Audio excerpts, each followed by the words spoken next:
कैफेट आज के लेक्चर का आगाज करते हैं। लेक्चर 45। प्रीवियस लेक्चर में हमने कोड ऑफ एथिक्स कंप्लीट किया था, चैप्टर 7, और उसके कुछ 5 रुपए के क्वेश्चन आपको होम असाइनमेंट के तौर पे दिए थे। आज हम उन क्वेश्चंस की डिस्कशन करेंगे। इसमें एक लास्ट लर्निंग ऑब्जेक्टिव है, उसके साथ पेंडिंग लिख दीजिए। वो अभी आपने नहीं करना, उसके बारे में कुछ पूछना भी नहीं है। पेंडिंग लिख दें ताकि जब सेशन एंड होगा तब हम इसको कवर करेंगे। लास्ट लर्निंग ऑब्जेक्टिव है लर्निंग ऑब्जेक्टिव 18, मिसलेनियस कंसेप्ट वाला। वो अभी हमने नहीं करना वरना हमारे दूसरे कंसेप्ट को डिस्टर्ब करेगा। इसके अलावा कोई क्वेश्चन पूछना चाहते हो तो पूछ लीजिए। कोड ऑफ एथिक्स के किसी भी कंसेप्ट में से क्वेश्चन। जी मेरे भाई।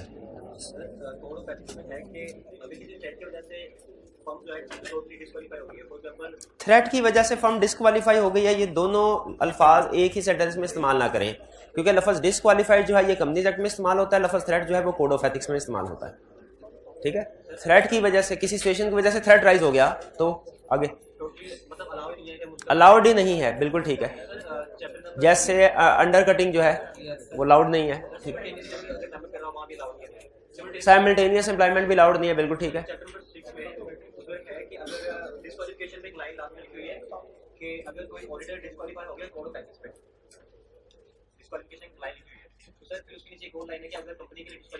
देखें, आपने अपनी जिंदगी आसान रखनी है। एक बात मैंने आपको बताई थी कि आपने किसी भी सिचुएशन को या तो सिर्फ कोड ऑफ एथिक्स के मुताबिक करना है या कंपनीज एक्ट के मुताबिक करना है, दोनों को मिक्स नहीं करना।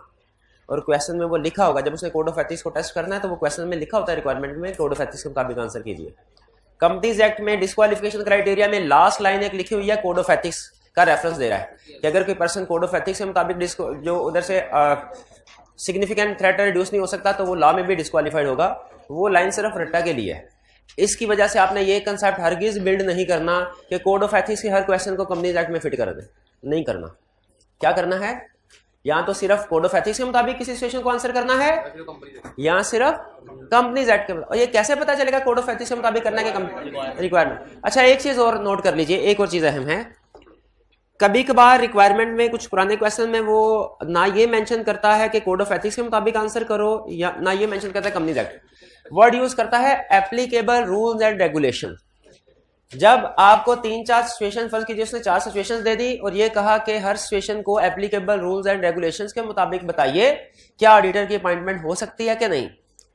तो आपने हर सिचुएशन को पढ़ना। गौर से सुन लीजिए, ये बात आप बार बार पूछेंगे, इसलिए अभी से गौर से सुन लीजिए। जब रिक्वायरमेंट में हो एप्लीकेबल रूल्स एंड रेगुलेशंस के मुताबिक कमेंट कीजिए ऑडिटर की अपॉइंटमेंट हो सकती है कि नहीं। अल्फाज क्या इस्तेमाल हुए, एप्लीकेबल रूल्स एंड रेगुलेशंस। तो आपने देखना है, हर सिचुएशन को पढ़ना है। पहले ये देखना है कि क्या ये कंपनीज एक्ट में सिचुएशन डिस्कस हुई है। अगर कंपनीज एक्ट में सिचुएशन डिस्कस हुई है तो आपने उसको सॉल्व करना है किसके मुताबिक, कंपनीज एक्ट के मुताबिक। अगर वो सिचुएशन कंपनीज एक्ट में डिस्कस नहीं हुई तो आपने उसे सॉल्व करना है किसके मुताबिक, कोड ऑफ एथिक्स के मुताबिक। ठीक है। और अगर वो सिचुएशन कंपनीज एक्ट और कोड ऑफ एथिक्स दोनों में डिस्कस हुई है तो फिर प्रायोरिटी देनी है, प्रेफरेंस देनी है कंपनीज एक्ट को। ठीक है। जैसे फर्ज कीजिए वो कहता है कि जी ऑडिटर के पास शेयर्स है। अब ये शेयर्स वाला इशू कंपनीज एक्ट में भी डिस्कस हुआ है, कोड ऑफ एथिक्स में भी डिस्कस हुआ है। तो अगर रिक्वायरमेंट स्पेसिफाई कर दे कि किसके मुताबिक रिस्पॉन्ड करना है उसके मुताबिक करेंगे। लेकिन अगर रिक्वायरमेंट में कहता है एप्लीकेबल रूल्स एंड रेगुलेशंस के मुताबिक जवाब दो, तो फिर एप्लीकेबल रूल्स एंड रेगुलेशन का मतलब क्या है कि जो भी अप्लाई हो रहा हुआ। अगर कंपनीज एक्ट में सिचुएशन डिस्कस हुई है तो कंपनीज एक्ट अप्लाई करेंगे जवाब देते हुए। अगर कंपनीज एक्ट में सिचुएशन डिस्कस नहीं हुई तो कोड ऑफ एथिक्स अप्लाई करेंगे। और अगर दोनों जगह पे सिचुएशन डिस्कस हुई है तो प्रायोरिटी कंपनीज एक्ट को देंगे। जिसमें एक एग्जांपल मैंने आपको दी, वो केस जो दोनों जगह पे डिस्कस हुआ है वो कौन सा है, वो शेयर्स वाला। एक केस जो सिर्फ कंपनीज एक्ट में डिस्कस हुआ है, फीस से रिलेटेड जितनी भी सिचुएशन है, कंटिजेंट फी है, ओवरड्यू फीस है, पीरियड अंडर कटिंग है, ये फीस से रिलेटेड जितने भी इश्यूज हैं ये सारे के सारे कोड ऑफ एथिक्स में डिस्कस हुए। क्लियर। तो इस सिचुएशन में आपने क्या करना है, फिर रूल, ये जो रूल मैंने आपको बताया है इसको आपने ज़हन में रखना है जब कभी वो एप्लीकेबल रूल्स एंड रेगुलेशन के अल्फाज इस्तेमाल करें। ठीक है। बात का कुछ स्टूडेंट ये कहते हैं कि सर अगर एक सिचुएशन दोनों जगह पे डिस्कस हुई है, कंपनीज एक्ट और कोड ऑफ एथिक्स में भी, तो हम उसे क्यों ना दोनों के मुताबिक कर लें। तो मार्क्स कम होते हैं, दोनों के मुताबिक करने की जरूरत नहीं। इस सिचुएशन में हम प्रायोरिटी देते हैं कंपनीज एक्ट। करना चाहे तो हर्ज भी कोई नहीं कर सकते हैं, लेकिन जरूरत नहीं है, जरूरत नहीं है। आप सिर्फ कंपनीज एक्ट के मुताबिक सॉल्व करें उसको। क्लियर हो गया जी। और कोई क्वेश्चन।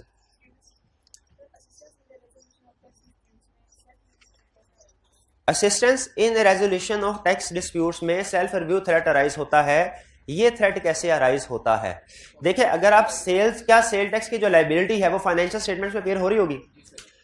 हम जब क्लाइंट का केस लड़ रहे होंगे तो क्लाइंट को क्या कह रहे होंगे कि आपकी लायबिलिटी इतनी है या कम होगी? क्या क्लाइंट को, क्या जब केस लड़ रहे होंगे क्लाइंट को क्या बता रहे होंगे, क्या कोशिश कर रहे होंगे? लायबिलिटी कम से कम हो। तो जब हम उसका टैक्स का केस लड़ रहे होंगे तो उस तरफ हम कह रहे होंगे लायबिलिटी कम से कम हो।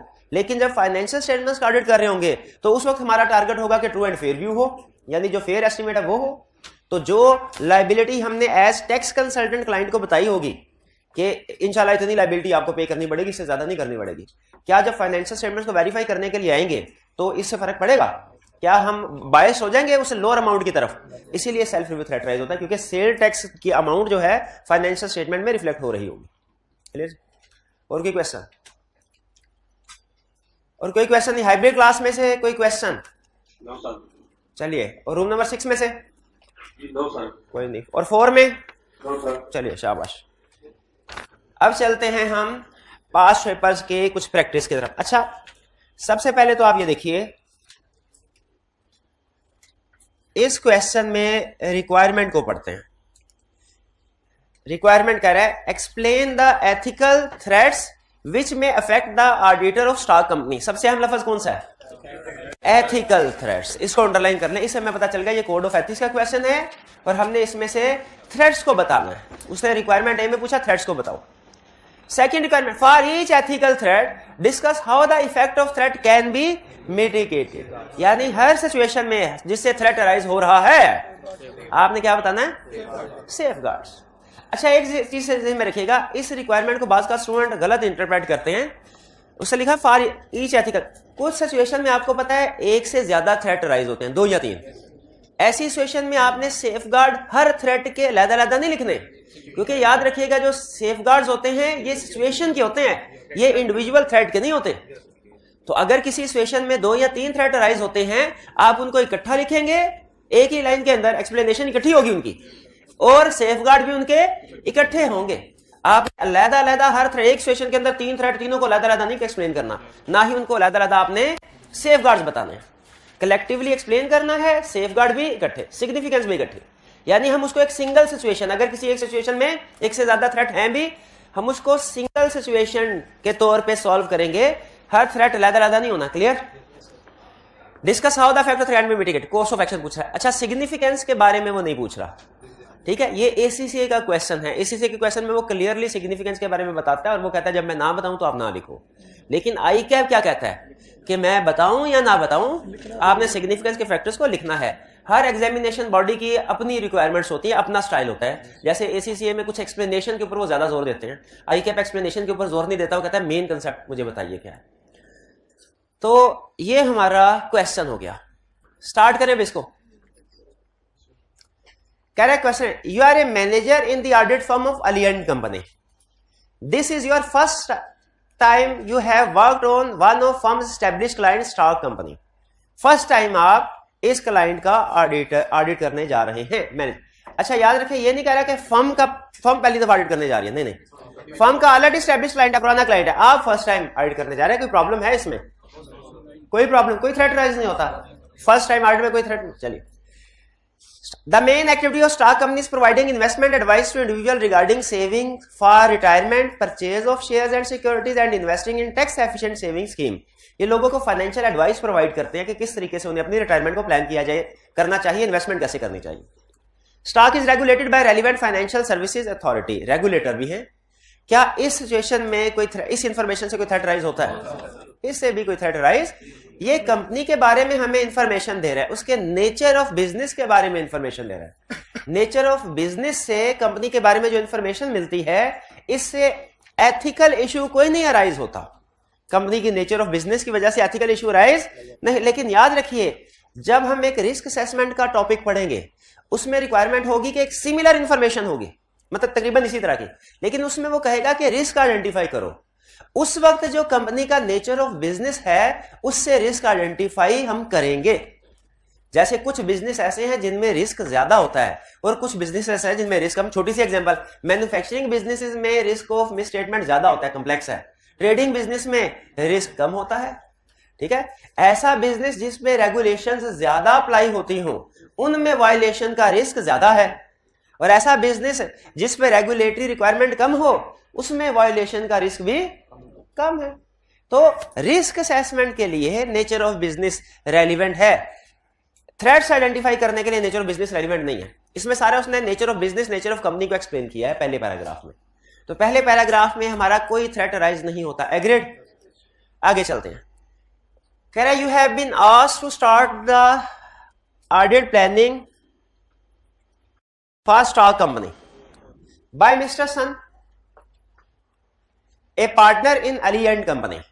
जी, इसमें कोई थ्रेट इस लाइन में पार्टनर ने कहा कि भाई प्लानिंग स्टार्ट करें, कोई थ्रेट नहीं, प्लानिंग जाहिर होगी client. Mister Sun has been the engagement partner for stock company for the previous 9 years and so has excellent knowledge of the client. क्या थ्रेट राइज होता है? बिल्कुल। अच्छा, इसमें सबसे अहम वर्ड्स कौन से है जिसको अंडरलाइन करना है? 9 years को अंडरलाइन कीजिए। फिर कौन सी सिचुएशन है ये? Long association. कौन सा थ्रेट राइज हुआ? सिमिलैरिटी थ्रेट और सेल्फ इंटरेस्ट थ्रेट। अच्छा, क्या पार्टनर पे वो कंसेप्ट अप्लाई होता है कि रोटेट द इंडिविजुअल? क्या पार्टनर पे अप्लाई होता है? पार्टनर पे भी अप्लाई होता है, पार्टनर को भी रोटेट किया जा सकता है। रिस्ट्रक्चर नहीं कर सकते रिस्पॉन्सिबिलिटी, रोटेट कर सकते हैं। अच्छा, एक स्टूडेंट ने कहा सर अगर पार्टनर ही एक हो फर्म में तो फिर आपको विड्रॉ करना पड़ेगा, लेकिन अगर पार्टनर्स की तादाद ज्यादा है उस सूरत में रोटेट कर सकते। तो हम इसमें रोटेट की ऑप्शन उसको बताएंगे कि रोटेट कर दे। नेक्स्ट आगे चलते हैं। एक्सीलेंट नॉलेज की वजह से तो कोई थ्रेट राइज नहीं होता, ये तो अच्छी बात है। Mister Sun has inform you that he would like his daughter Jo to be part of his audit team this year. Jo is currently studying for her first set of fundamental papers of her ACCA qualification. जी, कोई threat raise होता है? इसमें familiarity threat rise नहीं होता। Personal family and personal relationship, family and personal relationship का threat क्यों नहीं राइज होता? हाँ, अच्छा, वो क्लाइंट पे एम्प्लॉय नहीं है, टीम में है, ठीक है, क्लाइंट पे। अच्छा, दूसरा, क्या threat to self interest, threat to professional competence and due care raise होता है? नहीं राइज होता, क्योंकि क्वालिफिकेशन क्राइटेरिया सिर्फ पार्टनर के लिए है, बाकी टीम के लिए नहीं है। वरना तो जब आप जूनियर के तौर पे भर्ती होंगे फर्म में तो आपसे तो कोई काम ही नहीं करवाना चाहिए, आप तो काम आता ही नहीं है। नहीं, ये ट्रेनिंग फर्म के सिस्टम का हिस्सा होती है, ठीक है। तो इसलिए एक अगर कोई PRC का स्टूडेंट है, कैफ का स्टूडेंट है, वो आर्टिकल में, इवन BCom की बेसिस पे भी आपको पता है, ग्रेजुएशन की बेसिस पे भी आप आर्टिकल स्टार्ट कर सकते हैं, ठीक है। तो इसमें कोई प्रॉब्लम नहीं है इसकी क्वालिफिकेशन की वजह से, क्योंकि जो क्वालिफिकेशन रिक्वायर्ड है अल्टीमेट रिस्पॉन्सिबिलिटी एंगेजमेंट पार्टनर की है। तो इसने अगर सही तरीके से काम नहीं भी किया किसी जूनियर टीम मेंबर ने, तो एंगेजमेंट पार्टनर तो ठीक काम करेगा ना।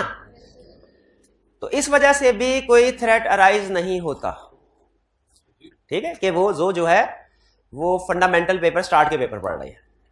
जी, आपने बात बताई थी कि वो फर्म के जो रिलेटिव्स वगैरह उन पे भी अप्लाई होता है। कोड ऑफ एथिक्स, बिल्कुल मैंने बताया था, फर्म के रिलेटिव्स पे भी अप्लाई होता है। इसका मतलब क्या था? इसका मतलब ये था कि अगर वो क्लाइंट पे है किसी का भी रिलेटिव टीम मेंबर का, तो थ्रेट अराइज होगा, या किसी भी टीम मेंबर के पास शेयर्स हैं तो थ्रेट अराइज होगा।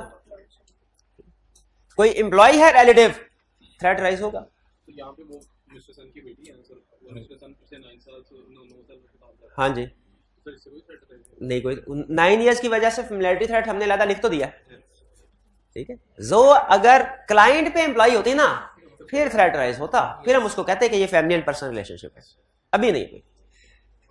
फिर कह रहा है mister Sun also informs you that mister for the audit senior received investment advice from stock company during the year and intends to do the same next year. कोई situation है ये? कौन सी सिचुएशन है? Purchase of good and services वाला case. कौन सा threat raise होता है? Self interest threat. कोई और थ्रेट राइज होता है? अच्छा, चलिए, तो इसमें सेफगार्ड क्या होंगे? सेफगार्ड क्या होंगे?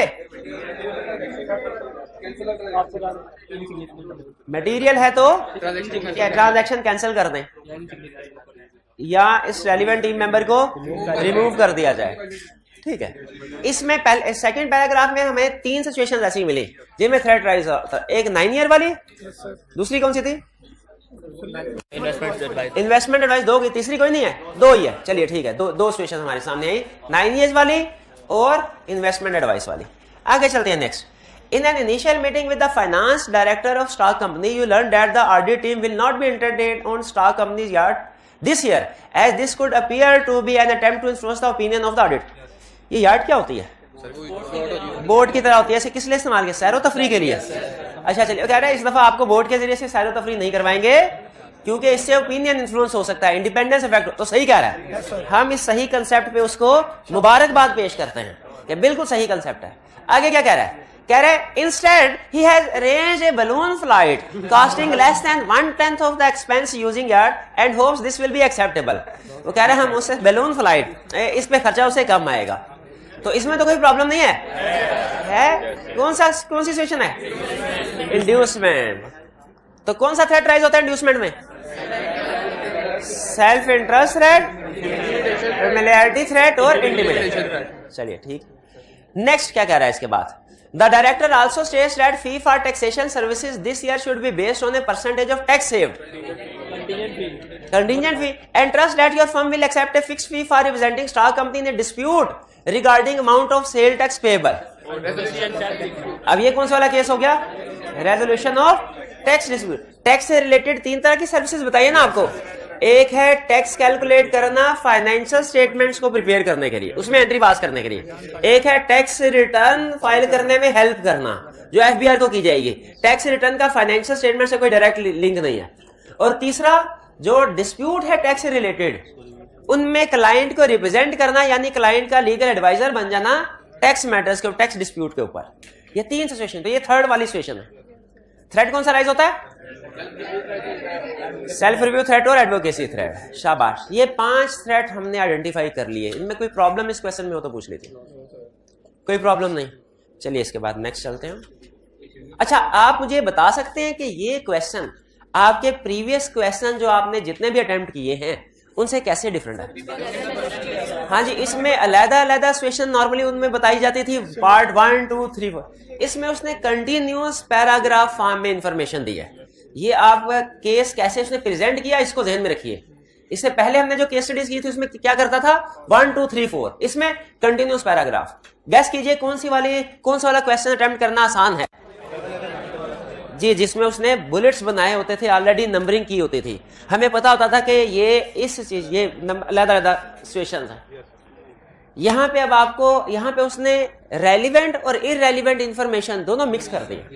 हर सेंटेंस को पढ़ के आपने डिसाइड करना है कि इस सिचुएशन में कोई थ्रेट अराइज हो रहा है या नहीं हो रहा। हर सेंटेंस में किसी में अराइज होगा, किसी में अराइज नहीं होगा। तो इसीलिए नॉर्मली जो कंटिन्यूअस पैराग्राफ वाली केस स्टडी है, इसमें जजमेंट थोड़ी ज्यादा अप्लाई करना पड़ती है, क्योंकि इसमें आपने खुद डिसाइड करना है कि किस सेंटेंस में थ्रेट है, किस सेंटेंस में थ्रेट नहीं है। नंबरिंग वाले क्वेश्चन में तो आसान होता है ना, खुद से नंबरिंग कर दी उसने। हमें पता है हमने हर सिचुएशन का एनालिसिस करना है और नॉर्मली हर सिचुएशन में थ्रेट अराइज होगा, हमने सिर्फ सिचुएशन को मैच करना। तो ये ध्यान में रखिएगा, ये 2 बड़े टाइप्स ऑफ क्वेश्चन आपसे पूछ सकता है, एक में नंबरिंग के साथ और दूसरे में कंटिन्यूअस पैराग्राफ के साथ विदाउट नंबरिंग। तो नंबरिंग वाला हम किस कंक्लूजन में पहुंचे? नंबरिंग वाला क्वेश्चन अगर आ जाए तो वो निस्बतन आसान है, आइडेंटिफाई करना उसमें थ्रेट। अगर किसी सेशन में 3 थ्रेड्स लिखे हुए हैं और आपने 2 लिख दिए, तो जो एक थ्रेड नहीं लिखा सिर्फ उसका मार्क डिडक्ट होगा, ठीक है? बाकी जो 2 थ्रेड्स हैं उनके मार्क्स आपको मिलेंगे। लेकिन याद रखिएगा, कोड ऑफ एथिक्स में एक थ्रेड कम लिख देना ये निस्बतन छोटा एरर है, और एक थ्रेड ज्यादा लिख देना ये बड़ा एरर है, ठीक है? आई क्या ये कहता है जो स्टूडेंट्स इस थ्रेड आइडेंटिफाई करते हुए ज्यादा लिख रहे हैं ना, उनको मैं ज्यादा मार्क्स डिडक्ट करता हूं उनके। पर क्या परसेंटेज ऑफ टैक्स कंटिंजेंट फी में नहीं आता? बिल्कुल आता है, और हमने यही आइडेंटिफाई किया। नहीं, हमने डिस्कस नहीं किया ये परसेंटेज किया है। ऐसे कंटिंजेंट फी अराइज होती है तो क्या करना चाहिए? एक्सेप्ट नहीं करना चाहिए। और फिर आगे क्या करना चाहिए? क्लाइंट के साथ डिस्कस करके basis of fees should be change. Basis of fees should be change. Basis of fees क्या आउटकम पे डिपेंड करनी चाहिए कि केस जीते तो ये फीस, केस हारे तो ये फीस? नहीं, वो या तो नंबर ऑफ फास्ट पे डिपेंड कर सकती है या लमसम फी एग्री कर सकते हैं, फिक्स फी। नेक्स्ट क्वेश्चन करें स्टार्ट डिस्कशन। नेक्स्ट क्वेश्चन है जी क्वेश्चन 2। सॉरी, ये वॉल्यूम 2 का है, चैप्टर 7 क्वेश्चन 4 है जी, 2 नहीं है, क्वेश्चन 4 है। सबसे पहले ये डिस्कस हो गया था मेरा, हाँ ये क्वेश्चन 4 है, वॉल्यूम 2 है। सबसे पहले रिक्वायरमेंट को पढ़िए, रिक्वायरमेंट को अंडरस्टैंड करते हैं, एनालाइज करते हैं कि हमने प्रेजेंट क्या करना है। कह रहे आइडेंटिफाई द थ्रेट्स विच में arise. and evaluate their significance. Also recommend course of action or the mitigating actions which may be taken by your firm. तो इसमें कौन कौन से वर्ड्स को अंडरलाइन करना है? Significance, course of action. अच्छा, सिग्निफिकेंस याद रखें, जिन सिचुएशंस की बुक में सिग्निफिकेंस है, लिखी हुई है, उनमें तो हम मेंशन करेंगे. अगर किसी पार्ट की सिग्निफिकेंस बुक में ही नहीं है तो वो हम मेंशन नहीं करेंगे. वो कोर्स ऑफ एक्शन में ऑटोमेटिकली कवर हो जाती है. आपको इसका एहसास नहीं है, लेकिन वो कोर्स ऑफ एक्शन में सिग्निफिकेंस ऑटोमेटिकली कवर हो जाती है. जी, तो पहला केस कह रहा है, you are the ethics and quality control manager in an audit firm, namely HMB chartered accountants. The audit manager responsible for the audit of Phantom Limited has started the audit planning for FL and come across the following matters for which he needs your guidance. अब इन matters के ऊपर आपकी guidance आई है. पहला matter क्या है? Fiza was plan to be an engagement supervisor for the audit of FL. She has received an employment offer from FL. However, she is considering not to accept FL's employment offer. सबसे पहले बताइए लफ्ज कौन सा है इसमें? Offer, employment offer. इसको underline कर लेंगे. अब ये सिचुएशन कौन सी राइज हो रही है? निगोशिएशन वाले. ठीक है. अच्छा, क्वेश्चन में वो कह रहा है कि उसका इरादा नहीं है इसे एक्सेप्ट करने का. तो क्या इससे हमारा थ्रेट जीरो हो गया? नहीं, अभी इरादा नहीं है, बाद में बन सकता है. ठीक है. तो हम देखेंगे अगर फर्म सेटिस्फाइड होती है कि वाकई इसने ज्वाइन नहीं करना तो ठीक है, फिर कोई प्रॉब्लम नहीं है. लेकिन अगर फर्म को जरा सा भी शक होता है कि फ्यूचर में स्टिल फिजा क्लाइंट को ज्वाइन कर सकती है तो थ्रेट अराइज होगा. कौन सा थ्रेट? Self interest. क्या करना चाहिए? इसको रिमूव कर, इसको बताना चाहिए फिजा को, हमारे टीम मेंबर को, मैनेजर को, और मैनेजर या पार्टनर को क्या करना चाहिए? इसे रोटेट कर देना चाहिए. और फिर उसका जो काम है उसको शाबाश क्वालिटी कंट्रोल रिव्यू भी करवाए, इंडिपेंडेंट रिव्यू से रिव्यू भी करवाए. जी, क्लाइंट हर एक दूसरे को ऑफर करता फिर है, बिल्कुल हर पर्सन को जिसको वो पसंद नहीं करता अगर टीम से हटाना उसे एम्प्लॉयमेंट ऑफर कर दे. तो ये देखा जाएगा सर्कमस्टेंसेस को सामने रखते हुए, क्या हमारा टीम मेंबर उसको ज्वाइन कर सकता है, नहीं, क्या चांसेस है. अगर तो लगे, थोड़ा सा भी लगे ना आपको कि ये ज्वाइन कर सकता है, तो फिर आपने सेफ गार्ड अप्लाई करने हैं. लेकिन अगर लगे कि बिल्कुल ज्वाइन इसका करने का इरादा नहीं है तो फिर कुछ सेफ गार्ड की जरूरत नहीं है. एक से ज्यादा क्या हो? एक से ज्यादा भी सब पे सेम रूल अप्लाई होगा. 2. FL is the main sponsor of ongoing cricketing event. Being the main sponsor, FL has received some entry passes of VIP enclosure of the final match.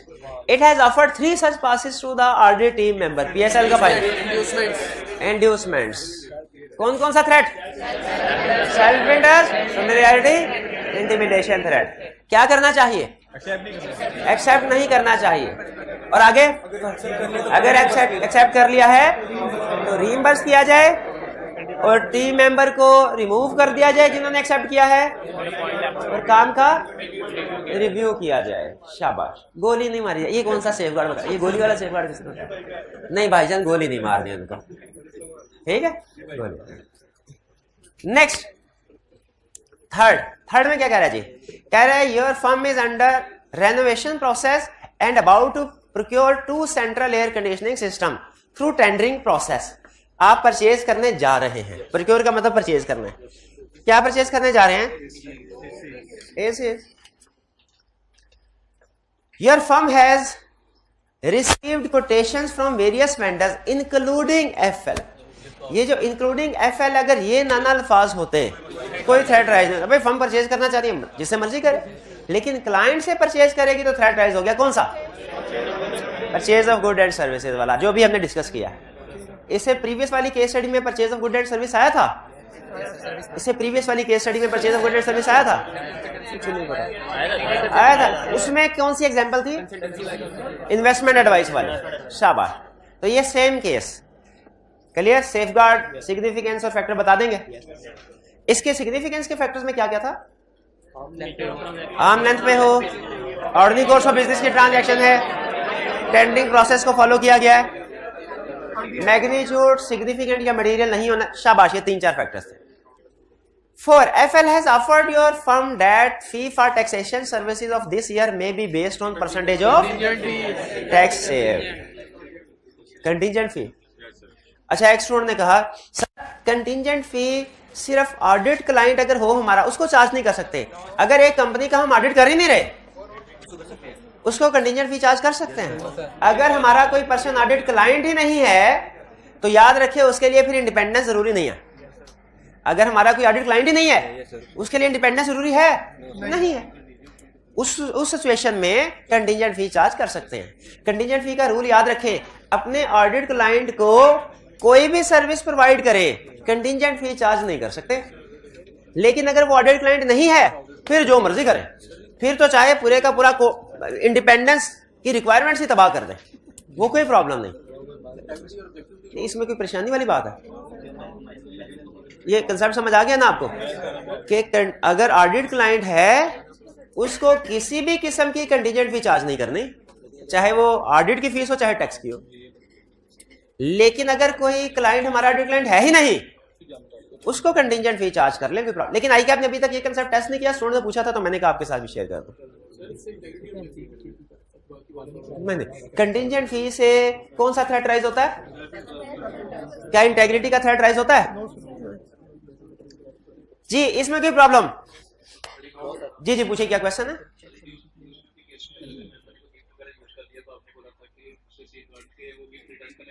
जी बिल्कुल, इंड्यूसमेंट में अगर कोई गिफ्ट वगैरह use कर लिया जाए, client से एक्सेप्ट कर लिया जाए तो यहां से रिटर्न करना है, उसकी कॉस्ट भी पे करनी है, बिल्कुल ऐसा ही है। मजीद आगे क्या क्वेश्चन है भी आपका? नहीं क्लियर हो गया क्वेश्चन मेरे भाई? वीआईपी प्रोटोकॉल दिया गया है तो उसको वो रिटर्न नहीं किया जा सकता, उस सूरत में आपको टीम मेंबर को ही रिमूव करना पड़ेगा। ठीक है, हाँ जी। Next question 19। सबसे पहले requirement, briefly describe guidelines contained in ICAP's code of ethics and the extent of support that can be offered by auditors in the above situation. सबसे अहम लफ्ज कौन सा है? कोड ऑफ एथिक्स, जिसे हमें पता चल गया कि ये कोड ऑफ एथिक्स का क्वेश्चन है। कोड ऑफ एथिक्स हमारे किस चैप्टर में डिस्कस हुए हैं? गलत। कोड ऑफ एथिक्स हमारे किस चैप्टर में डिस्कस हुए हैं? 5 में। गलत। 5 में और 7 में। गलत। 5, 6 और 7 तीनों में। एग्जाम में ऐसा ना हो कि कोड ऑफ एथिक्स का कोई क्वेश्चन हो और आप चैप्टर 7 जहन में लेके उसमें ढूंढते रहे कहीं इसमें तो सोशल डिस्कस ही नहीं हुई। वो क्या ऑडिटर चेंज हुआ है, इनकमिंग ऑडिटर की एथिकल रिस्पांसिबिलिटीज क्या हैं, और आप उसे चैप्टर 7 में ढूंढते रहे सर ने पढ़ाया ही नहीं। तो चैप्टर 7 में नहीं मिला, किधर मिलेगा? 6 में। और अगर वो कहे कि क्लाइंट को एक्सेप्ट कर रहे हैं, एक्सेप्टेंस स्टेज में क्या थ्रेट और सेफगार्ड होंगे, वो आपको ना चैप्टर 7 में मिलेगा ना 6 में। कहां मिलेगा? तो ये चीज ध्यान में रखिएगा। हमारे कोड ऑफ एथिक्स बेसिकली जो प्राइमरी चैप्टर है वो 7 ही है, लेकिन एक कंसेप्ट हमारा जो एक्सेप्टेंस से रिलेटेड है वो चैप्टर 5 में डिस्कस हुआ है, और एक कंसेप्ट हमारा जो चेंज ऑफ ऑडिटर से रिलेटेड है वो चैप्टर 6 में डिस्कस हुआ है।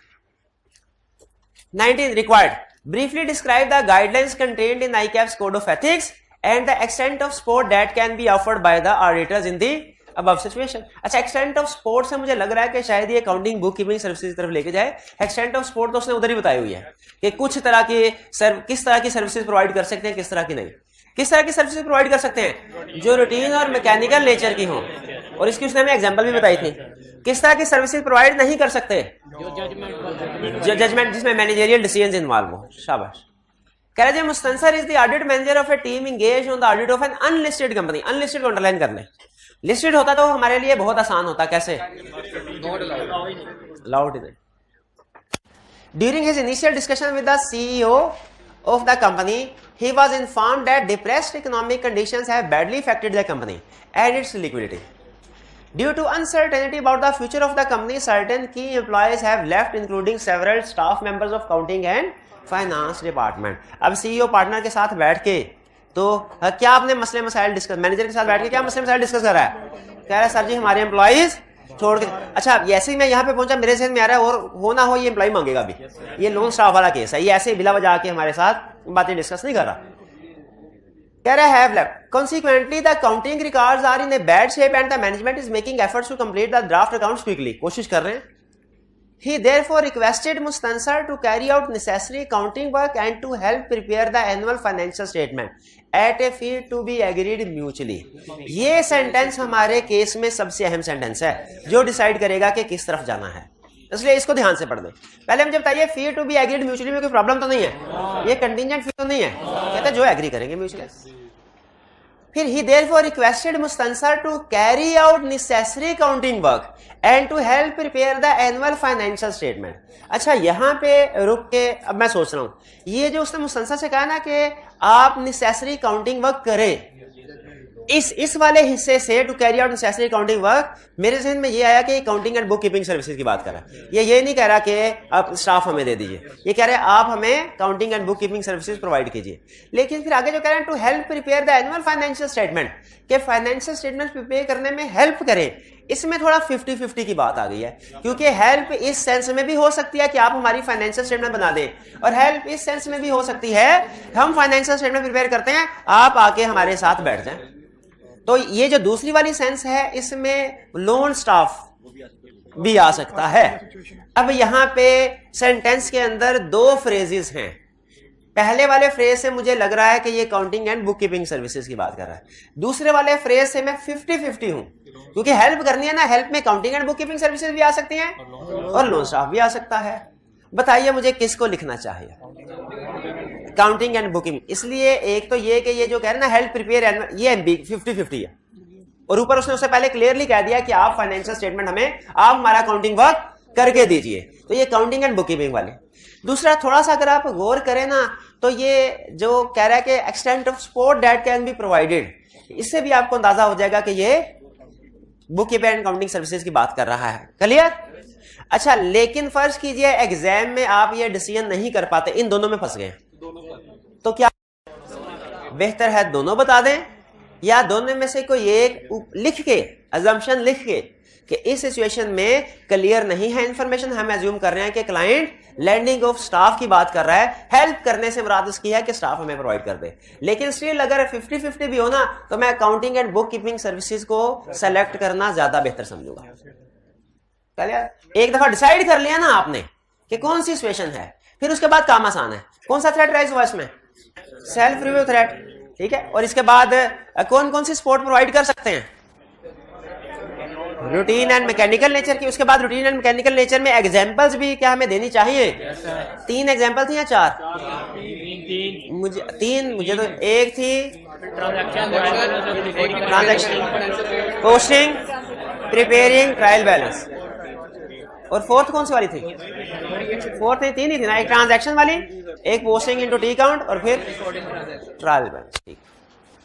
और जो मजीद जो थी जो प्रोवाइड नहीं की जा सकती सपोर्ट, वो कौन सी है? मैनेजेरियल डिसीजन, ऐसे एरिया जिनमें एस्टिमेट जजमेंट्स इन्वॉल्व होते हैं। और सेफगार्ड में क्या हमें लिखने चाहिए? थीम्स डिफरेंट हो, इंडिपेंडेंट रिव्यू। क्लियर? इसमें कोई प्रॉब्लम? कोई प्रॉब्लम नहीं। नेक्स्ट है जी 24। 25 था? असाइनमेंट में 25 था सर। 25 था सर। इधर ऐसे ना किया करें। कल की असाइनमेंट में 25 था सर, ये देखो 19 और 25, ये 25 किया हुआ हमने।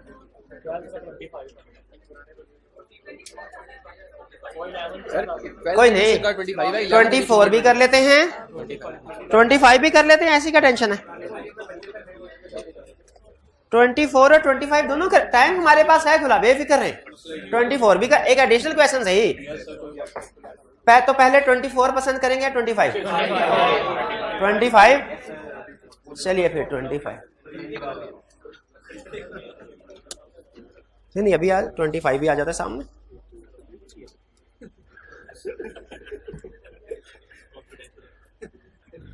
मेरी हिस्ट्री ना देख लें आप।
जी चलिए, ये 25 आ गया हमारे सामने question.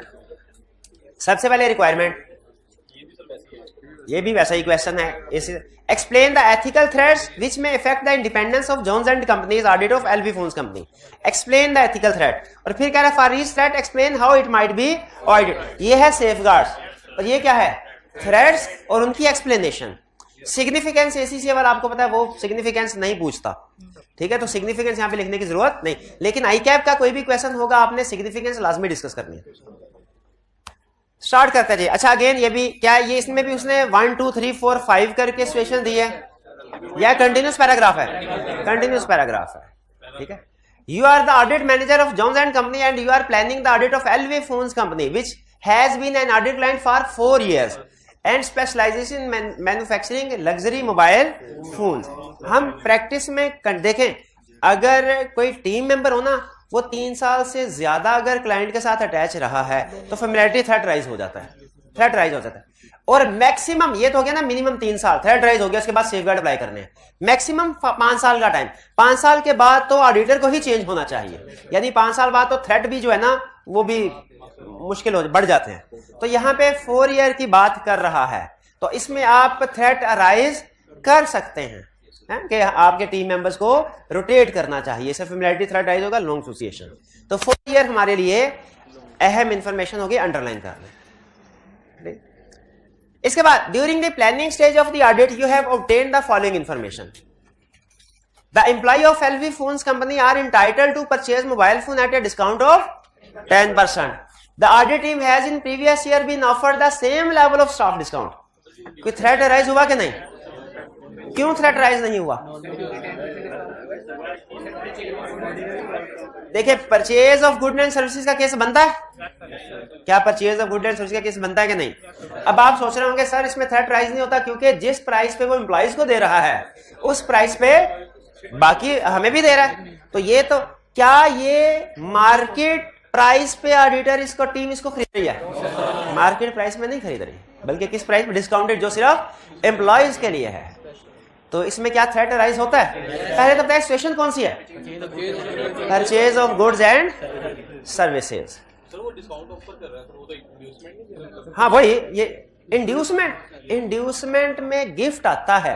Purchase of good and services का अलहदा से पैराग्राफ है, तो हम इसे गिफ्ट की तरफ लेके जाएंगे या purchase of good and services? Purchase of good and service की तरफ। गिफ्ट में कहां से आएगा? अच्छा, ऑफर किया है, अभी हमने चीजें खरीदी तो नहीं है।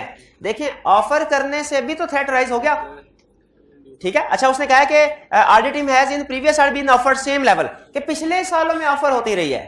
तो क्या इस साल में हम इसको इग्नोर करते हैं कि थ्रेट नहीं है क्योंकि पिछले सालों में ऑफर करता रहा है? या कि हमें टीम को बताना चाहिए कि पिछले सालों में ऑफर करता रहा है, इस साल भी ऑफर कर सकता है? बताना चाहिए कि नहीं टीम को? टीम के साथ डिस्कस करना चाहिए, ठीक है।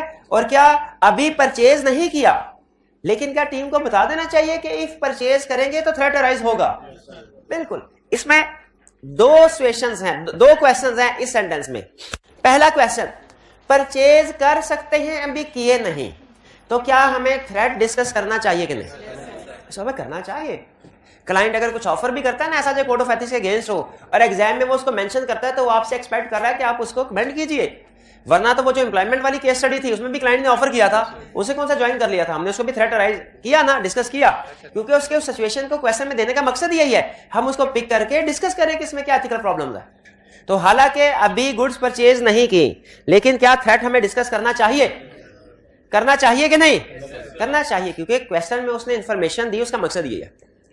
दूसरा डिसीजन, ये थ्रेट है कौन सा? क्या ये इंड्यूसमेंट या गिफ्ट का है या परचेज का?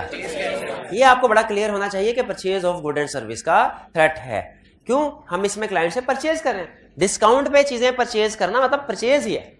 अगर वो कहता है जी मोबाइल गिफ्ट फ्री में दे रहे हैं, फिर हम इंड्यूसमेंट यानी गिफ्ट में जाते हैं। क्लियर? जी जी सर, ये तो अगर डिस्काउंट ना भी होता तो ये परचेज ऑफ गुड्स होगा। हाँ, शाबाश शाबाश। अगर फर्ज कीजिए ये अभी तो ये मार्केट रेट पे नहीं है, ठीक है, फर्ज कीजिए ये मार्केट रेट पे भी होता, स्टिल थ्रेट डिस्कस करते हैं हम कि मैग्नीट्यूड ऑफ ट्रांजैक्शन बहुत ज्यादा नहीं होना चाहिए। सर जी जी, अब इधर डिस्काउंट आ गया तो ये इंडोर्समेंट भी साथ शामिल हो जाएगा? नहीं भाई, इंड्यूसमेंट की लिस्ट पढ़े, उसमें कहीं डिस्काउंट लिखा है तो मुझे बता दे। अब सारी इंड्यूसमेंट की लिस्ट पढ़े, इंड्यूसमेंट की लिस्ट पढ़े। डिस्काउंट से आपके जहन में इंड्यूसमेंट क्यों आ जाता है? इंड्यूसमेंट में कहीं पे लफ्ज डिस्काउंट है तो पढ़ के मुझे बताइए। है कहीं डिस्काउंट का लफ्ज इंड्यूसमेंट में? प्रेफरेंशियल ट्रीटमेंट का मतलब क्या है? वीआईपी प्रोटोकॉल, वीआईपी, उनको प्रायोरिटी देना। जैसे उसने हमें वीआईपी पासेस दिए थे, वो था वीआईपी पास जो उसने दिया ना, वो है प्रेफरेंशियल ट्रीटमेंट। डिस्काउंट देना परचेज ऑफ गुड है। और ये तो वैसे ही हमारा एक जनरल कंसेप्ट होता है कि लॉ में भी पढ़ाते हैं शायद ये, कि किसी सिचुएशन पे अगर स्पेसिफिक लॉ अप्लाई हो रहा हो, उस पे जनरल लॉ अप्लाई नहीं करते, तो परचेज के ऊपर स्पेसिफिक परचेज वाली सिचुएशन अप्लाई करेंगे या इंड्यूसमेंट वाली?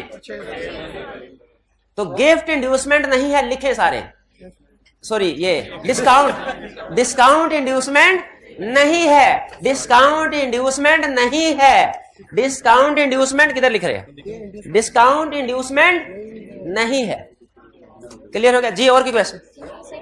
एक मिनट, एक एक करके पूछा कर। और ठहर जा भाई, ठहर जा।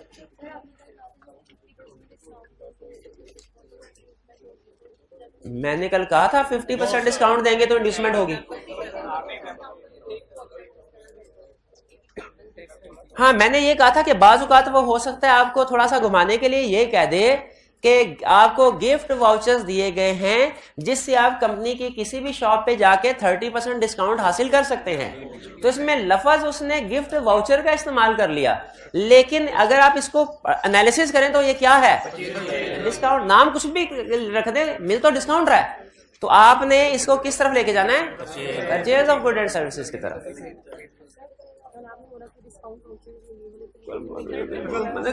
गलती कहाँ? नहीं, जो गलती होगी मैं मान लूंगा। नहीं, कल गलती से मेरे मुंह से निकल क्या? अच्छा ठीक है, मैं मानने को तैयार हूँ। अगर भाई ज्यादा वोट हो गया, मैंने क्या, मैं बंदे को अपनी गलती मानने के बाद उसकी दुरुस्तगी भी करनी चाहिए ना। दुरुस्तगी के लिए पूछने लगा हूँ। कल मैंने क्या कहा था? गिफ्ट वाउचर जो है वो इंड्यूसमेंट, अच्छा गिफ्ट इंड्यूसमेंट में आते हैं। अगर गिफ्ट वाउचर पे डिस्काउंट मिल रहा है वो इंड्यूसमेंट में नहीं आएगा। ये ठीक, ये बात समझ आ रही? ये अगर गिफ्ट हैं वो इंड्यूसमेंट में आएंगे, और अगर गिफ्ट वाउचर है जिस पे डिस्काउंट मिल रहा है, purchase of good and service में आएगा। क्लियर? और कोई क्वेश्चन? शाबाश जी। हाईवे वाले भाई जिन्होंने सबसे पहले आइडेंटिफाई किया था, आपको भी क्लियर हो गया? ये सही कलर रहे थे। चलिए अब आगे चलें। तो ये 10, ये अब सिचुएशन कौन सी है? Purchase mobile discount of 10%, purchase of good and services वाले। शाबाश जी जी भाई पूछे। ये जो पहला पैराग्राफ है क्वेश्चन में, तो इसमें भी आपने पहले बताया था कि 5 ईयर तक अगर फर्म जो है वो अपॉइंटेड रहे एक क्लाइंट पे, तो फिर थर्ड राइज होता है। तो इसमें तो 4 ईयर तक है, और जबकि जो ऑडिट मैनेजर है उसने भी बताया कि वो 3 साल तक उसी क्लाइंट में रहा। नहीं ठीक है, आप ये 5 सुनने। उन्होंने कहा है कि जी फर्म के लिए 5 साल होते हैं, 5 साल बाद फर्म चेंज करनी है, और टीम मेंबर्स के लिए 3 साल होता है। 3 साल के बाद थ्रेट अराइज हो जाता है, प्रेफरेबली उन्हें चेंज कर देना चाहिए। बिल्कुल ये कंसर्न मैं कायम हूं। अब वो कह रहे हैं सर इस सिचुएशन में उसने कहा है फर्म 4 साल से ऑडिट कर रही है, तो आपने कहा है थ्रेट लिख सकते हैं। हालांकि इसका जिक्र नहीं किया उसने कि सेम टीम मेंबर 4 साल से ऑडिट कर रहे हैं या डिफरेंट टीम मेंबर। तो अगर उसने क्वेश्चन में टीम मेंबर की बात नहीं की तो आपने थ्रेट क्यों अराइज किया? देखिए मैंने एज्यूम किया है कि सेम फर्म 4 साल से ऑडिट कर रही है, और क्वेश्चन में उसने नहीं बताया कि मैनेजर का फर्स्ट टाइम है, जैसे प्रीवियस क्वेश्चन में बताया था कि मैनेजर फर्स्ट टाइम, आप एस्टैब्लिश्ड क्लाइंट पे फर्स्ट टाइम ऑडिट कर रहे हैं। यहां में नहीं बताया, तो मैंने ये एज्यूम किया कि सेम टीम ही 4 साल से ऑडिट कर रही है। अगर आप इस अजम्पशन से मुतमिन है तो थ्रेट राइज कर देना एसोसिएशन का। अगर आप इस अजम्पशन से मुतमिन नहीं है तो थ्रेट राइज ना कीजिए। ठीक है? अच्छा, एसीसी के क्वेश्चंस की एक और खास बात आपको बताता हूं। अगर उसने थ्रेट पूछने ना 5, तो क्वेश्चन के अंदर 7 थ्रेट बिखरे होंगे। अगर थ्रेट पूछने हैं 5, क्वेश्चन के अंदर कितने होंगे? 7 होंगे। और आई कैप ने अगर 5 थ्रेट पूछने हैं ना, तो क्वेश्चन के अंदर 4 होंगे, 4 होंगे। 5वां थोड़ा आपको सोच के देख के वो हिडन रखता है। 4 थ्रेट होते हैं, वो 4 आइटम, 4 रिस्क वगैरह पॉइंट्स क्लियरली आपको पिक कर, अगर आपने सिलेबस कवर किया हो। 5वें में थोड़ा आपको एफर्ट करनी पड़ती है, 5वां आइडेंटिफाई करना चैलेंजिंग होता है, जबकि यहाँ पे ACCA में वो नॉर्मली 7 के साथ ही जो है वो आप इजीली आइडेंटिफाई कर सकते हैं। बहरहाल क्लियर हो गया मेरे भाई। अगर आप इस अजम्पशन से मुतमिन नहीं है कि सेम क्लाइंट है, तो उसने चूंकि बताया नहीं कि टीम चेंज हुई है तो टीम भी सेम होगी, मैंने ये अज्यूम करते हुए थ्रेट आइडेंटिफाई कर दी। अगर आप इससे मुतमिन नहीं है तो इसमें थ्रेट ना करें, आगे मजीद बहुत से थ्रेट आएंगे। क्लियर हो गया मेरे भाई। तो अभी तक की सारी डिस्कशन के बाद हमने इस क्वेश्चन में कौन सा थ्रेट आइडेंटिफाई किया? एक ही सिर्फ, purchase of good and services वाला। चलिए 2 पैराग्राफ हो गए और थ्रेट एक ही है। आगे चलते हैं, देखते हैं। वो नॉर्मली इसी तरह करता है ताकि आपको लगे क्वेश्चन बड़ा मुश्किल, और ज्यादातर आखिरी पैराग्राफ में फिर बहुत से थ्रेड सामने आ जाते हैं। कह रहा है during the year the financial controller किसको कहते हैं? CFO को, of LV phones was ill and hence unable to work. The company had no spare staff able to fulfill the role, and hence a qualified audit senior of Jones and Company was seconded to the client for 3 months. Loan of temporary. ये कौन? Loan lending of temporary staff, temporary assignment, temporary staff services. Threat rise हुआ क्या? कौन सा threat rise हुआ? Self review threat, familiarity threat, और कोई threat था? Advocacy threat. Self interest threat तो नहीं था भाई, कंफ्यूज है। सेल्फ इंटरेस्ट थ्रेट था कि नहीं था? नहीं था, शाबाश। चलिए आगे चलते हैं। इसमें कोर्स ऑफ एक्शन पता चल जाएगा आपको। क्या करना है? टीम से रिमूव कर दें इसको, या रीस्ट्रक्चर रिस्पांसिबिलिटीज या रिव्यू करवा लें। अच्छा, ये टेम्परेरी स्टाफ सर्विसेज में और इनकमिंग एम्प्लॉय में क्या फर्क? कोई फर्क है क्या? क्या थ्रेट सेम है या डिफरेंट है? डिफरेंट है। फैमिलियरिटी थ्रेट किस में राइज होता है? दोनों में। सेल्फ इंटरेस्ट थ्रेट किस में राइज होता है? इनकमिंग एम्प्लॉय में। शाबाश। अच्छा, किस में सोल्यूशन हमने 2 पार्ट्स में देना है? इनकमिंग वाले में या टेम्परेरी स्टाफ? इनकमिंग वाले में। ड्यूरिंग द पीरियड अगर सर्व किया है तो क्या होगा? After the period serve, before the period serve किया है। एक पहले मतलब उसने जाना उसको इंस्ट्रक्शन नहीं है कि क्या करना जब वो। हाँ ठीक है, चलें। इसमें भी वो कह रहे हैं कि सर इसमें भी 2 हिस्से थे कि नॉन इंश्योरेंस सर्विसेज के लिए क्या सेफगार्ड है, और जब उसे इंश्योरेंस टीम का हिस्सा बनाना है उसके लिए क्या सेफगार्ड। ठीक है, इसमें भी 2, लेकिन सेफगार्ड में डिफरेंस है। किस में उसने कहा था कि इसे टीम में शामिल ही ना करो? इनकमिंग वाले केस में, जब वो सेम ईयर में टीम मेंबर था। क्लियर? तो अभी तक हमने कितने थ्रेट आइडेंटिफाई कर लिए? एक purchase of good and services वाला, और दूसरा ये टेम्परेरी स्टाफ। बस 2। आगे चलते हैं। The audit partner has recommended that audit senior work on the audit as के काम करे audit senior as he has good knowledge of the client.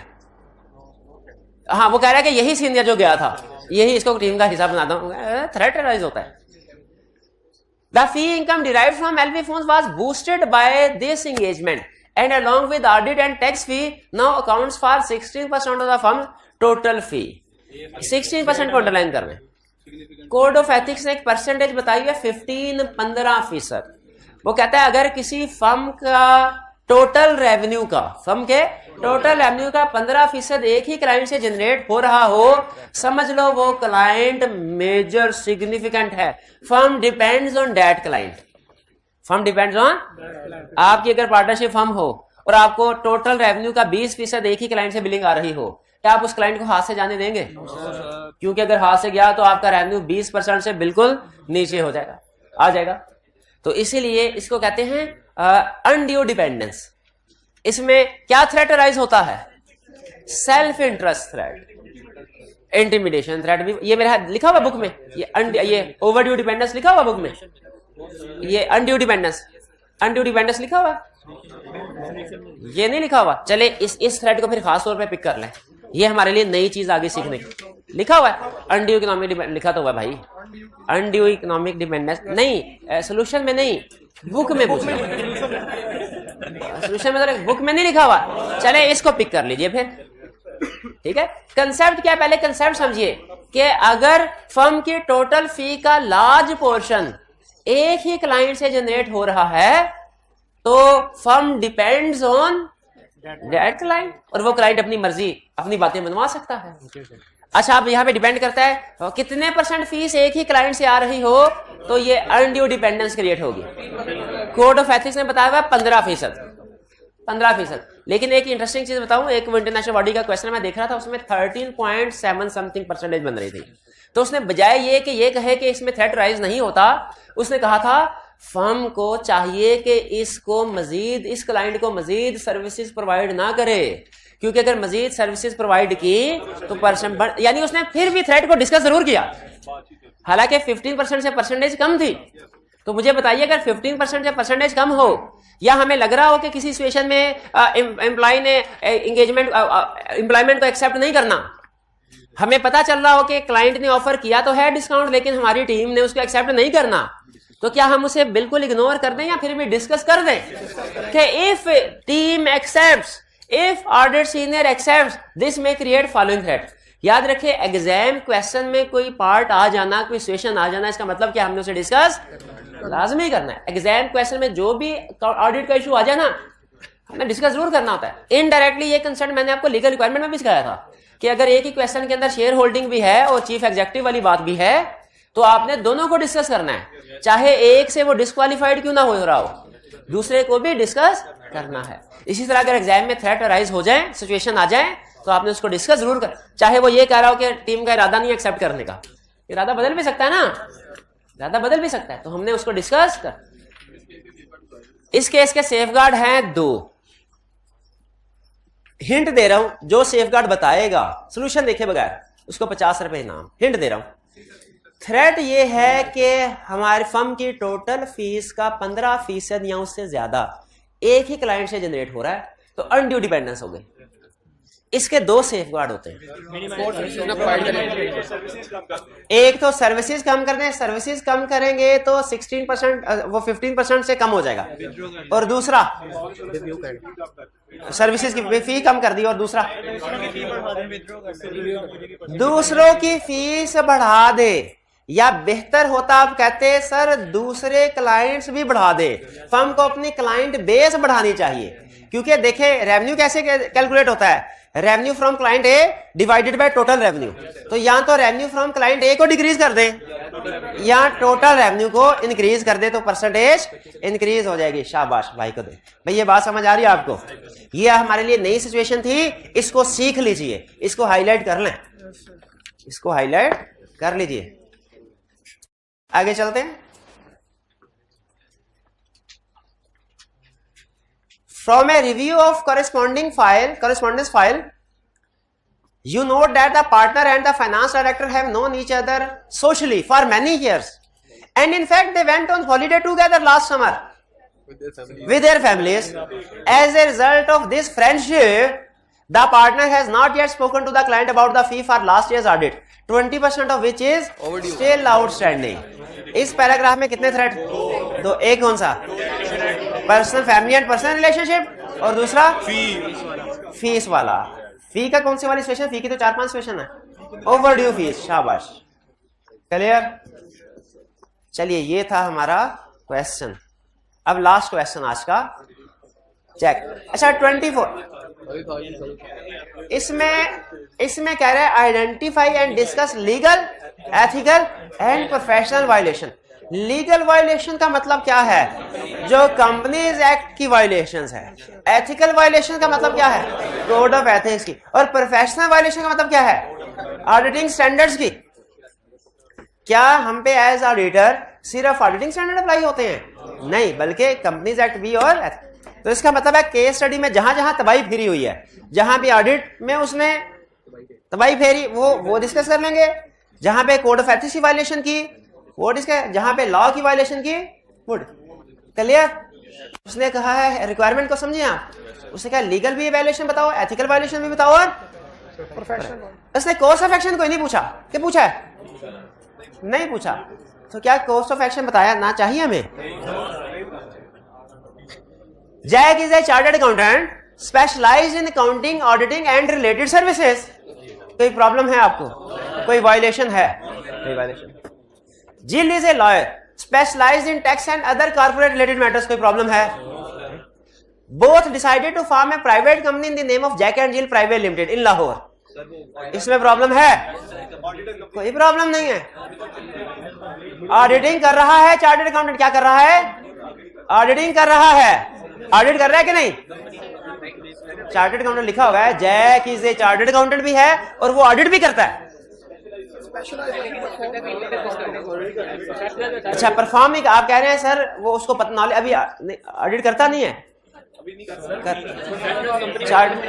चले ठीक है, नहीं पता, ठीक है, कोई उन्होंने कहा जी कंपनी बना ली लेकिन अभी ऑडिट किया तो नहीं है ना, कोई बात नहीं, ठीक है, कोई प्रॉब्लम नहीं, मैं भी एग्रीड। आगे चलते हैं, कह रहे हैं आगे पकड़ लेता हूँ जाके, बेफिक्र है, कंपनी बना सकते हैं, कंपनी बनाने में कोई प्रॉब्लम नहीं है। कंपनी तो कोई एक पर्सन भी बना सकता है, single member company. Problem company बनाने में नहीं है, प्रॉब्लम कंपनी बना के ऑडिट करने में। वो डिस्क्वालिफिकेशन क्राइटेरिया में लिखा हुआ है, बॉडी कॉर्पोरेट ऑडिट नहीं कर सकते।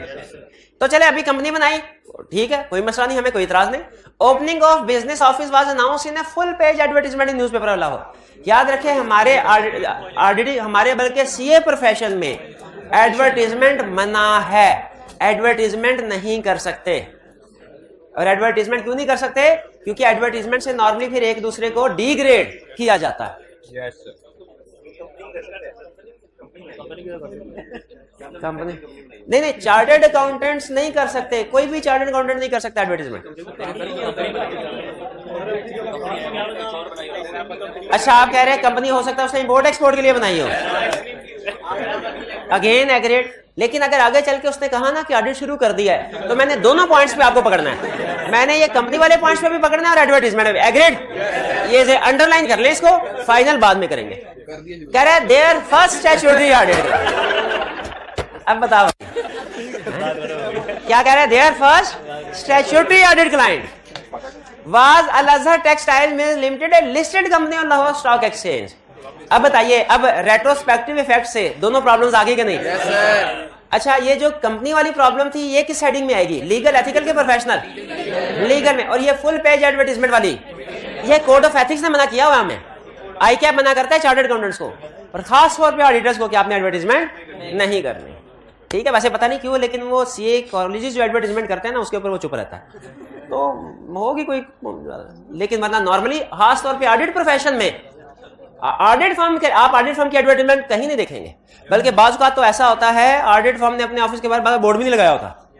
जब मैं आर्टिकल ढूंढने निकला था, 2 महीने अखबारी वाले थे, तो उसमें होता ऐसा था, फर्म में सामने नीचे खड़े और पूछ रहे होते हैं ये सीए फर्म किधर है, और वो कह रहे थे ये सीए क्या होता है। करीब खड़े होते, कुछ नहीं पता होता था ये फर्म करते क्या है। बहरहाल, तो ये दो एडवर्टीजमेंट। फिर आगे, as Jill is already providing legal services to the same client, Jack offer 20% special discount in fee charge by previous auditor. नहीं कर सकते ये 20% लेस फी, ये अंडर कटिंग। कौन सा इशू है? Legal, ethical, professional? एथिकल। एक और हिडन प्रॉब्लम है जो आप पिक नहीं कर पाए इस, हाँ जी, लीगल सर्विसेज भी प्रोवाइड कर रही है। तो लिस्टेड कंपनी के लिए कोई भी सिग्निफिकेंट सर्विसेज प्रोवाइड, जो अदर सर्विसेज है वो प्रोवाइड कर सकते हैं, अनलिस्टेड को कर सकते हैं, लिस्टेड को नहीं कर सकते। जैसे अकाउंटिंग एंड बुक कीपिंग वाला रूल है ना, वही रूल बाकी की हर सर्विस के लिए है कि लिस्टेड कंपनी को प्रोवाइड नहीं कर सकते कोई भी नॉन इंश्योरेंस सर्विस, अनलिस्टेड को कर सकते हैं, रूल्स है, रिक्वायरमेंट पूरी कर। फर्म बनाएंगे, जिल चार्टर्ड अकाउंटेंट नहीं है, वो भी एक मसला आ जाएगा। देखिए, वो डिपेंड करता है कि एंगेजमेंट पार्टनर चार्टर्ड अकाउंटेंट है कि नहीं। अगर एंगेजमेंट पार्टनर चार्टर्ड अकाउंटेंट है ना, कोई दूसरा पार्टनर नहीं भी है, तो मसला कोई। लीगल सर्विसेज में वो टैक्स को अगर सर्विस होती ना तो वो क्लियर नहीं कहता, और इवन टैक्स सर्विसेज कहता हम फिर भी थ्रेटराइज करते, क्योंकि टैक्स सर्विसेज में भी 3 तरह की सर्विसेज हैं। टैक्स रिटर्न की अलग है, टैक्स कैलकुलेशन की अलग है, टैक्स डिस्प्यूट की अलग है। टैक्स रिटर्न की अलग है, टैक्स कैलकुलेशन की अलग है, टैक्स डिस्प्यूट की अलग है। तो जब तक क्लियरली ना कहता टैक्स रिटर्न, हम थ्रेट आइडेंटिफाई कर देंगे। जब टैक्स रिटर्न का लफ्ज इस्तेमाल करते फिर कहेंगे कोई थ्रेट, प्रोवाइडेड कि इसकी रिस्पॉन्सिबिलिटी क्लाइंट एक्सेप्ट करे। आगे चलते हैं। In the course of the audit, Jack found that company's building with a book value of 6.4 million was placed as security for a 10-year term loan in the amount of ₹2 million। The client statement से मुराद financial statement है। ये client's financial statement did not disclose this as this did not affect either the amount of the asset or amount of liabilities and audit was satisfactory in all other respects, Jack rendered an unqualified opinion on companies. वो कह रहा है disclose, क्या ये pledge security दी गई हो इसको disclose करना जरूरी होता है? मिस स्टेटमेंट है फाइनेंशियल स्टेटमेंट में, लेकिन उसने ओपिनियन कौन सा देना चाहिए था? क्वालिफाइड या एडवर्स, कौन सा दे दिया? क्या वायलेशन है? कौन सी वायलेशन? प्रोफेशनल वायलेशन, ISS की, ऑडिटिंग स्टैंडर्ड की। फिर due to liquidity problems half fee was paid at start of the audit by issuing shares of the company to Jack and half is still outstanding. वो तो disqualify हो गया, शुरू में disqualify हो गया। जैसे शुरू में शेयर, जैसे ही भाई सिर्फ एक्सेप्टेंस के वक्त 90 डेज है, अगर एक्सेप्टेंस के बाद शेयर्स लिए तो क्या फीस में क्लाइंट के शेयर्स ले सकते हैं? नहीं ले सकते। जैसे ही शेयर्स लेंगे डिस्क्वालीफाई हो जाएंगे। किसकी वायलेशन हुई ये तो कंपनी लीगल वायलेशन है। About 2 months after the date of his opinion, Jack learned that a bank was planning to lend money rupees 1.5 million in the form of mortgage loan secured against building. Realizing the bank was unaware of the existing charge on the building, Jack notified the bank of the fact that company's building was already mortgaged for a term loan. Confidentiality की violation, client की confidential information third party को provide कर दी। कह रहा है shortly after the events described above Jack was charged with several violations of legal, ethical and professional. तो बंदा था ना केस। चलिए, ये थी जी हमारी डिफरेंट केस स्टडीज। आपने नोट किया होगा आज की जो हमने केस स्टडी प्रैक्टिस किया है ना, वो कंटिन्यूस पैराग्राफ वाली थी।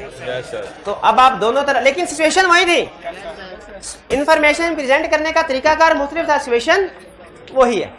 तो समझ आ गया कैसे करना है। अब कोड ऑफ एथिक्स के क्वेश्चन पे ग्रिप है आपकी? अच्छा बताइए, कल मजीद क्वेश्चन प्रैक्टिस करें या कि नेक्स्ट टॉपिक? Next topic. चलिए, अच्छा दोनों कर लेते हैं। कल मजीद क्वेश्चन भी आपको होम असाइनमेंट के तौर पे दिए जाएंगे और नेक्स्ट टॉपिक भी हम करेंगे। आज का लेक्चर यहाँ खत्म करते हैं हम। अल्लाह हाफिज।